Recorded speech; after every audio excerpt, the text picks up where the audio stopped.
Assalamu alaikum and good day everyone. My name is Eliza Fel and Tamanong and we are the group 3. Today, we will discuss about the fundamentals concepts of ethics.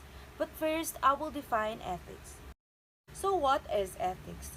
Ethics or moral philosophy is a branch of philosophy that involves systematizing, defending, and recommending concept of right and wrong behavior. Sa madaling salita, ito ay naglalayong lutasin ang mga tanong sa moralidad ng tao sa pamamagitan ng pagtukoy sa mga konsepto tulad ng mabuti at masama, tama at mali, kabutihan o may mga bisyo, hustisya at krimen. Bilang isang larangan ng intelektual na pagsisiyasat, ang pilosopiyang moral ay nauugnay sa mga larangan ng moral na psikolohiya, naglalarawang etika at teorya ng halaga. And now, let us now proceed to the fundamentals concept of ethics. First is morality. So morality refers to the quality of goodness or badness in human act. Yun nga, nasabi nga doon na good and bad na ginagawa ng isang tao. So ito rin ay hindi isang inaakala na katangian na dapat lamang ay nakikita sa atin or nakikita sa gawa ng tao. So how morals are established? Morality is not fixed. What considered acceptable in your culture might not be acceptable in another culture. Yes, nangyayari yan sa atin ngayon. Geographical regions, religions, family, and life experiences, and all of these are influence morals. For example, what he did was right. What he did was wrong. He behaved well. He should not have done it. He is not morally justified in doing the act, and others.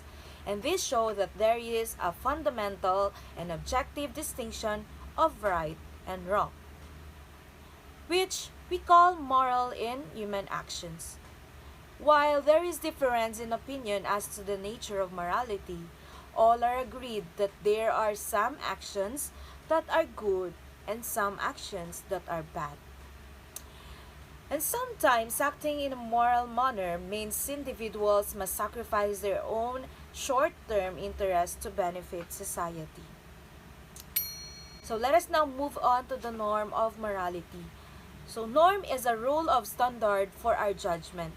Number 1 is the standard of right and wrong in human acts. Number 2, the reason why certain acts are morally right and why certain actions are wrong. And in this case of human actions, this basis of distinctions between right and wrong is called norm of morality. Next is human acts. Ethics deals with the study of man and particularly with his actions. But not every act which proceeds from man is a human act, as used and understood in ethics. So by human acts in ethics, we mean number 1, the free will or the voluntary acts of man. For example, an act of love or of choice. So, depende yan sa atin, nakadepende yan sa atin kasi free will natin yan. Or from some other human power that can in some way to be moved by the will. Yun yung sinasabi natin na free will, kalayaan natin. Whether an act of the intellect or emotion, even an act of some bodily member as commanded by the will can be a voluntary act. Number 2 is acts done with knowledge and consent. An act is perfectly human when it is done with full knowledge and full consent of the will. Number 3, acts which are proper to man as man. Because all of animals, he alone has knowledge and freedom of will. So lahat tayo may freedom. Lahat tayo may kalayaan. Lastly, is human acts are those of which man is master. So he has the power of doing or not doing as he pleases. So that would be all in my part, and my group mates will discuss the other fundamentals concept in ethics. Bye! Hello and good day to all my fellow students in ethics. Now let's move forward to our next topic, which is the voluntariness and responsibility. Now, in this topic, we can recognize what is the importance of voluntariness and its responsibility in terms of ethics. No? So now, what is voluntariness? Voluntariness is the power of the will or motivation to get us to act as willed. So, dito natin napapakita kung gaano tayo ka-determine sa ating ginagawa, kung ano talaga yung bakit tayo nagsiserve. Using ourselves to volunteer into sa ibang mga sa mga ibang gawain like in a school, in a office, so in a community. So voluntariness came from the Latin word voluntas. So yung voluntas is yung good and bad will. Kung ano mang will yan, we can call it good or bad, because ethics is not only focuses on good but also in a bad, which is yung binibigay ng tao. And also voluntas is the purpose, kung ano yung purpose ng ginagawa mo, bakit ka nagvo-volunteer as a human. Now, what is responsibility? Responsibility is an ethical concept that refers to the fact that individuals and groups have morally based obligations and duties to others and larger ethical and moral codes, standards, and traditions. No? So, dito sa responsibility, ito yung concept nung ginagawa natin as individual or groups. So, ito yung mga duties natin na dapat nating i-apply to ourselves. And ano yung mga obligations. That obligations, for example, in a house or home. In a home. So, meron tayong mga duties. So, we can call that responsibility. No? So, now, ating alamin kung ano ba yung concept ng voluntariness. So, ang concept ng voluntariness is first, relation between voluntariness and ethics. So, ito yung studies human acts, and human acts to be human must be voluntary. So, tayo, ang voluntariness and ethics kasi, pinag-aaralan nila yung isang action ng tao. So, yun yung pinaka importante or mahalaga sa ethics, no? Kasi pinag-aaralan nila kung ano yung action ng isang tao. And then, that action can be able to share or to yung magiging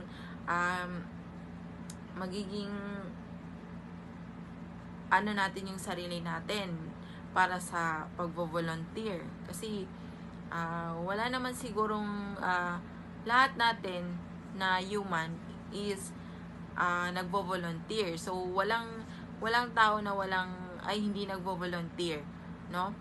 Then pang second is between morality and voluntariness. So it only voluntary acts have a moral bearing. It is absurd and silly to speak of the morality of dogs, stones, horses, etc. precisely because these do not have the freedom of choice in their actions.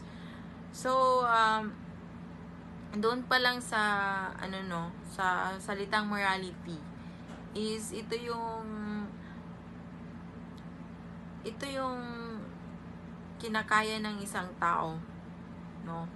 hindi naman siya hindi naman siya masyadong talented, but doon nakikita kung ano yung moral ng isang tao. Doon pa lang sa like kinakausap yung mga aso, then stones, horses. So, third is the human act and voluntariness. We have shown that human acts are the free act of man. Okay? So, ito yung ang tao is meron talaga silang right na gumawa ng ganito kasi yun yung nagde-define nung kanilang sarili. So, once na nag-action yung isang tao, she or he has a freedom to act, no? So, 4 is the responsibility and voluntariness. So, gaya nga kanina, sa sinabi ko is, there can be responsible only if there is knowledge and consent. And consent means voluntariness. So, magiging responsible ka if alam mo at may alam ka. Then, yung consent na yun yung magiging voluntariness mo as a human. Kasi, yun yung knowledge kasi, yun yung ginagamit mo para magawa yung mga duties, mga responsibility mo sa lahat ng bagay. Kung saan mo gustong i-provide yung sarili mo. For the last is the punishment. It is absurd and most cruel to punish anyone who acted because of pure necessity for doing he could not do otherwise. Unless there is voluntariness, there can be responsible, and without responsibility, punishment is meaningless. So, atin as a human, dapat tayong mag-ingat sa ating mga actions because punishment is meaningless. Unless na lang kung yung pagiging volunteer mo is careful ka and yung mga duties mo is na-apply mo as a human. And next is, let's move forward to the concept of immoral and amoral, between moral and normal, and between febricity and peculiarity. So, ito yung dito natin makikita kung or ma-recognize yung concept nung immoral and moral, moral and normal, between perversity and peculiarity. Okay, so number 1 is immoral and amoral. So, immoral is the contradiction of morals. Immoral means are morally indifferent. So, yung immoral kasi yun yung alam niya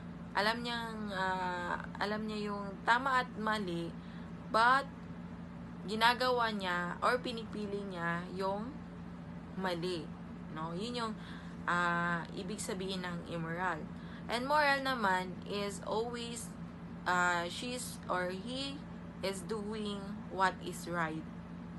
So, pag immoral is nagko-contradict siya doon sa moral. So, doon pa lang sa definition, no, maiintindihan na natin. So, the second is moral and normal. Moral is distinguished from normal, in that the latter refers to physical or psychological standard and has no reference to moral rectitude. So, ito naman is, kung ang moral is gumagawa, ang pinipili niya ay kung saan yung tama, no? But yung normal naman is normal lang, like lahat is balance, no? Lahat ay balance para sa tao. Now, pang third is peculiarity and perversity is fundamentally the same as that between abnormality and immorality. It is the difference between physical or psychological and the moral. So third is peculiarity and perversity is fundamentally the same as that between abnormality and immorality. So, it is a difference between physical or psychological and the moral. So, pag sinabi nating peculiarity, ito yung kakaibang version ng tao. So, kung ano yung maobserbahan mo sa isang tao, which is nag-a-identify na siya, kumbaga kakaiba siya kakaiba siya sa looks na yon, no? Kakaiba yung the way of he or she living, no?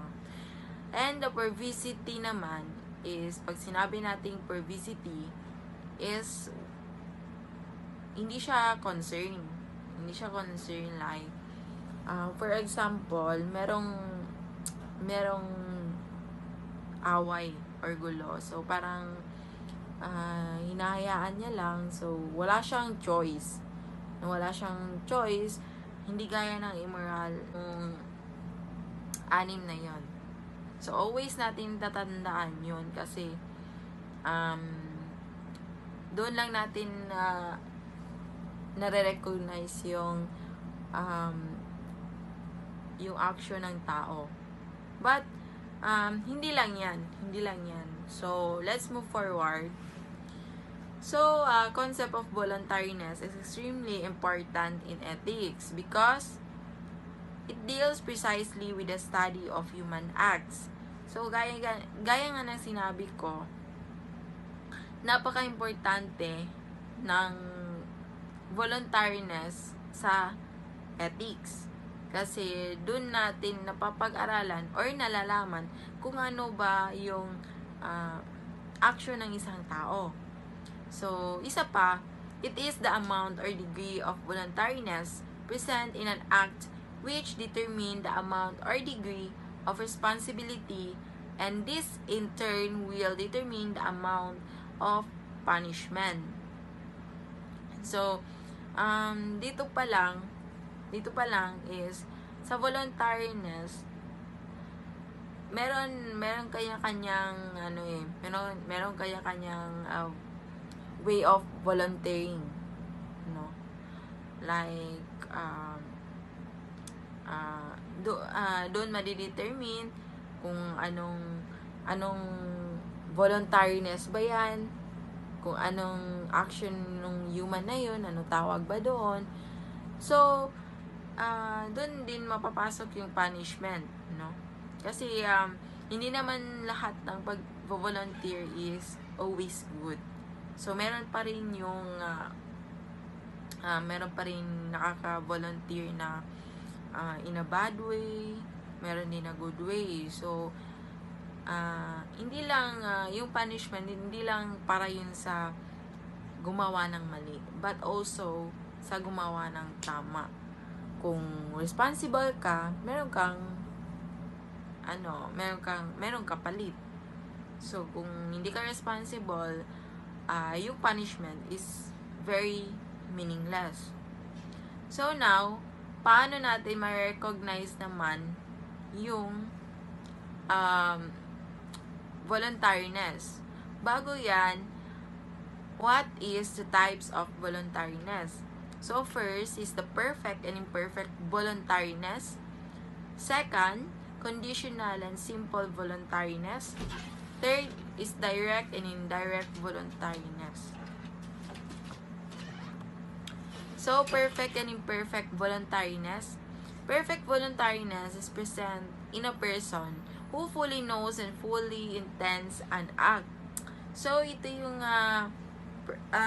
person which is alam niya masyado yung ginagawa niya. And ginagawa niya yun has a good intention sa like nagvo-volunteer siya kasi gusto niya at alam niya.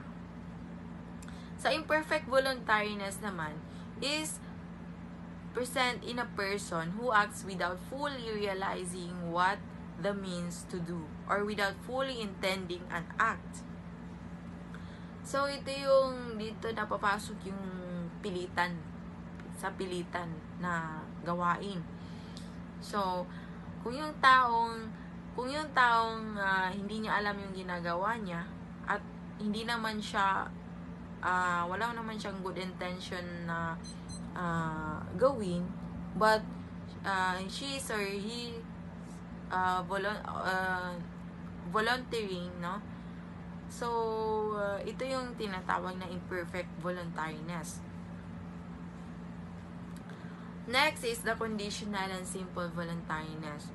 So, conditional voluntariness is the presence of a person who is forced to perform an act that he will not do under regular circumstance due to circumstances beyond his control.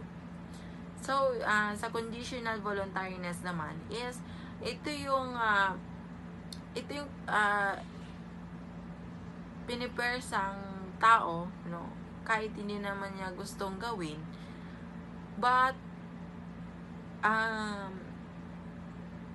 hindi niya naman hindi naman na sinasabing hinahayaan niya, but all the circumstance is beyond his control. So alam niya pa rin kung ano yung dapat gawin niya, no, kahit sabihan mo siya ng ganito, ganyan, but kung sa kanya is talagang alam niya na sa sarili niya. At ito yung sinasabi natin conditional voluntariness. So next is simple voluntariness is the presence of a person who voluntarily performs an act regardless of whether he enjoys doing it or not. So ito yung tao na nagvo-volunteer, no?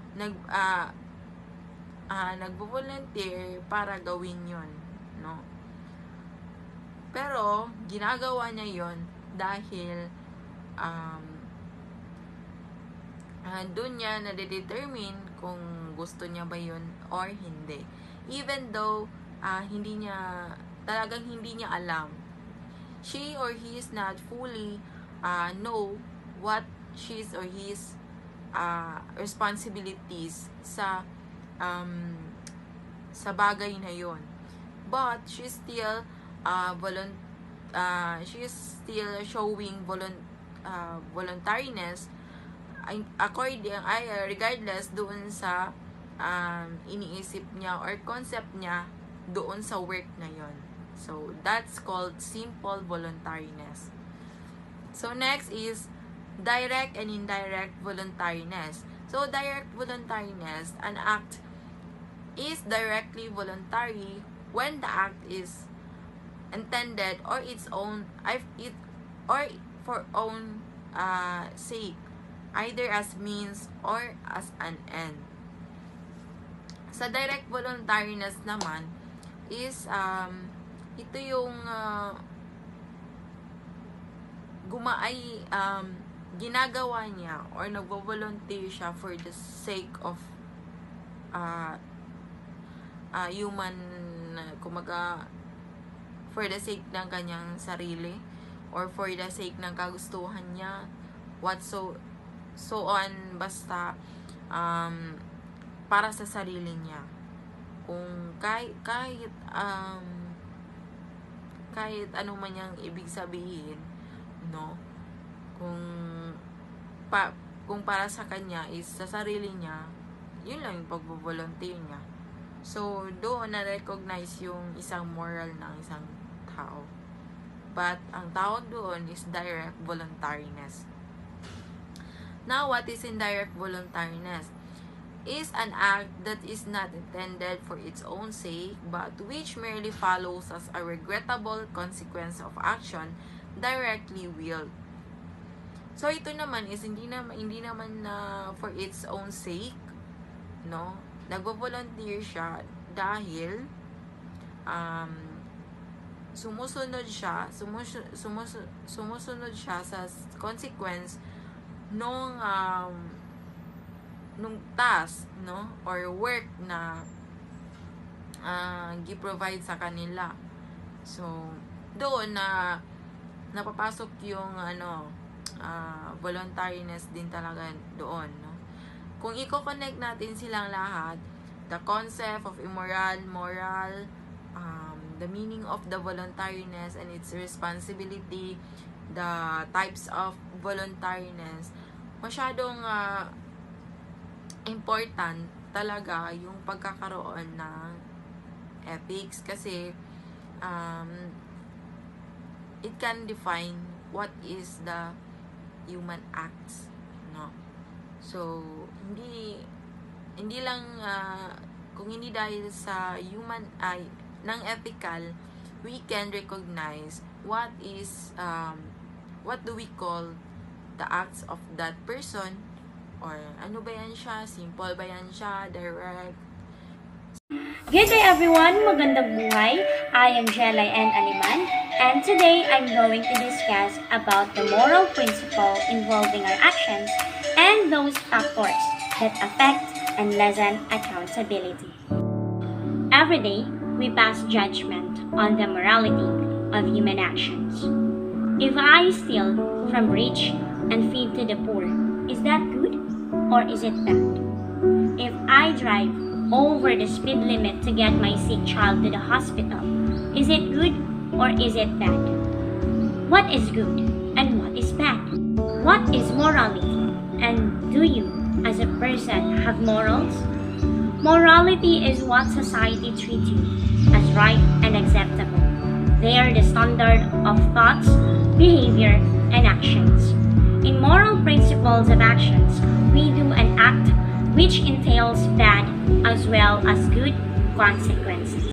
Under the two conditions, the first condition requires that the act be good in itself. The reason for this is that if the act is bad, then we would be doing evil that good may come from it. So for example, stealing. Stealing is a crime. However, a lot of people would consider stealing a piece of bread to save the homeless person from dying of hunger moral. The second condition of principle, the end does not justify the means. The reason behind this principle is that the morality of an act primarily depends on the nature of the act itself and not on the intention of agent nor the consequence of the act. For example, driving over the speed limit is a crime, but when it could help to save the life of the child in the backseat of your car, it becomes the most noble of action.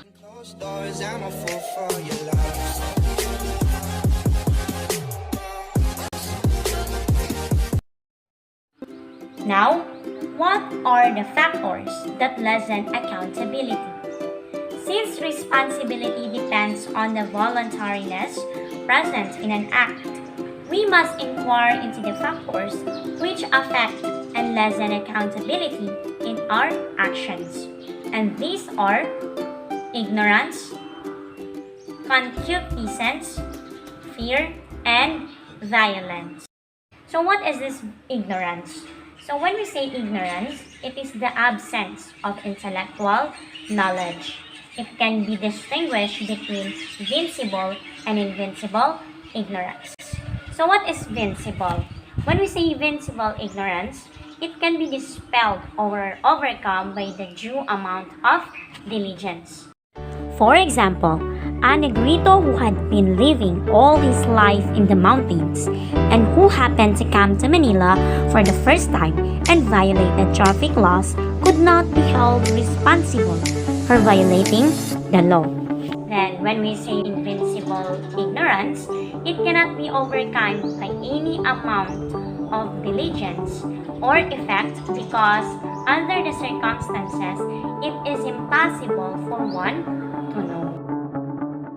For example, a Manila resident who violated traffic laws not knowing of such laws before would still be responsible for his act because his ignorance is vincible.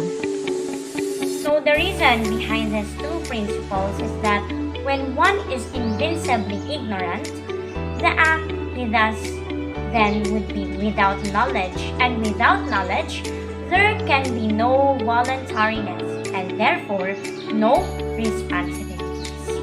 In the case of vincible ignorance, however, there is still culpability with regard to one's ignorance, which is due to one's negligence or omission. There would still be accountability on the part of the doer of his action. Lastly is the antecedent concupiscence. It lessens but does not remove voluntariness and responsibility. Antecedent concupiscence is neither lessens nor destroy responsibility. So that would be all. Hope you have learned a lot about the moral principles involving our actions and those factors that lessens our accountability. Again, I am Jella and Aliman. Good day and have a nice day. Thank you. Assalamualaikum warahmatullahi ta'ala wabarakatuh. I am Jomer Tantong Magid and this is the continuation of our report. Concupiscence, passions, technically called concupiscence, affect the voluntariness of an action. For a man, acting under the influence of a passion would not be acting perfectly of his own free volition. A man in a fit of anger, for instance, is liable to do acts which otherwise he would not do in his right senses. We distinguish between antecedent and consequent concupiscence. The former is the type of concupiscence which occurs in us spontaneously without our stimulating it.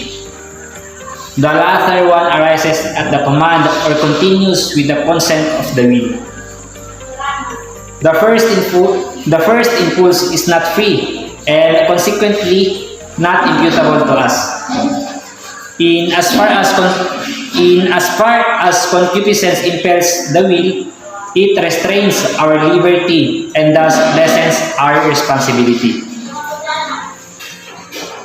Principle: antecedent concupiscence lessens but does not remove voluntariness and responsibility. Consequent concupiscence neither lessens nor destroys responsibility. Fear and violence. Moral principles. Number 1. When we act because of fear, our will is dragged along, so to say, and so its freedom is restricted and our responsibility is diminished correspondingly. Great fear sometimes exempts a person from acts enjoyed by positive law or the laws of the state. Number 2. Violence is an impulse from without tending to force the agent to act against his will. The principle of coercion. Active and passive principle of violence. Closely connected with the moral principle of the twofold effect of the moral principle involving coercion, which may be stated briefly in this form. Under certain conditions, it is morally right to use force or employ violence in defense of certain basic rights, even if by the employment of such force or violence certain evil effect or effects may follow, such as the death of the aggressor. This moral principle is justified on the following grounds. Number 1. Man as a person possesses certain fundamental rights. Number 2. The existence of a right of one entails a corresponding duty on others to respect this right. Number 3. That if these rights are violated or denied, the possessor thereof has the right to defend and use the means necessary to defend his rights. Number 4. Sometimes the employment of force or violence resulting in bloodshed or death of an aggressor is the only possible way to defend said rights. Number 5. The evil effects that often follow or accompany the use of force are merely concomitant and resultant factors, and if not directly intended are intrinsic to the nature of the means used, and therefore does not contradict our principle that one should not employ intrinsically evil means even to attain a good end. The use of force or violence independent of the end or the effects it produces is not bad in itself. Number 6. There are two effects involved here, one good and one bad. Defense of the right of the possessor, which is good, and harm on the aggressor, which is bad. And hence to do an act which brings about these two effects may be justifiable under the conditions provided in the principle of the twofold effect. Number 7. This is likewise on consonance with the morally sound principle that if one had to choose between two evils, one should choose the lesser. Herein, the evil effects of defensive acts are less than the evil effects of offense. Offense justifies defense as long as no greater harm be inflicted than what is necessary for defense, according to the morally established principle of the twofold effect.